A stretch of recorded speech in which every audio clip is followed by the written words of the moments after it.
മധ്യപ്രദേശിലെ മെഹാറിൽ ബസ്സും ട്രക്കും കൂട്ടിയിടിച്ച് 6 പേർക്ക് ദാരുണാന്ത്യം. 20ഓളം പേർക്ക് പരിക്കേറ്റു. പ്രയാഗ്രാജിൽ നിന്ന് നാഗ്പൂരിലേക്ക് പോവുകയായിരുന്ന ബസ്സാണ് അപകടത്തിൽപ്പെട്ടത്. ബൽറാം നെടുങ്ങാടി ചേരുന്നുണ്ട് വിവരങ്ങളുമായി. ബൽറാം, എന്താണ് അപകടം, എങ്ങനെയാണ് സംഭവിച്ചത്? ഈ അപകടത്തിൽപ്പെട്ടവരുടെ കൂടുതൽ വിവരങ്ങളുണ്ടോ?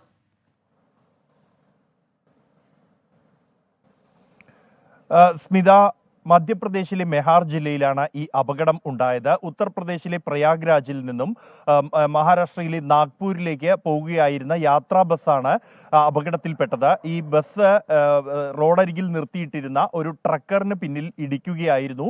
അമിത വേഗതയിലായിരുന്നു അപകടം നടക്കുമ്പോൾ ബസ് ഉണ്ടായിരുന്നത് എന്നാണ് പ്രാഥമികമായി പോലീസിൽ നിന്നും ലഭിക്കുന്ന വിവരം.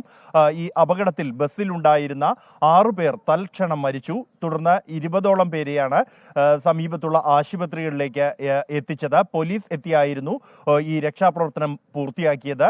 നിലവിൽ ആശുപത്രിയിൽ ചികിത്സയിൽ കഴിയുന്ന 20 പേരിൽ 6 പേരുടെ നില അതീവ ഗുരുതരമാണ് എന്നാണ് പോലീസും ആശുപത്രി അധികൃതരും അറിയിക്കുന്നത്. ഇപ്പോൾ രക്ഷാപ്രവർത്തനം പൂർത്തിയായിരിക്കുന്നു. ഈ സംഭവത്തെക്കുറിച്ചുള്ള അന്വേഷണം ആരംഭിച്ചു കഴിഞ്ഞതായും മെഹാർ പോലീസ് അറിയിച്ചിട്ടുണ്ട്. സ്മിത, ശരി. മധ്യപ്രദേശിലെ മെഹാറിലാണ് ഈ അപകടമുണ്ടായത്. അപകടത്തിന്റെ വിവരങ്ങൾ നൽകിയത് ബൽറാം നെടുങ്ങാടി.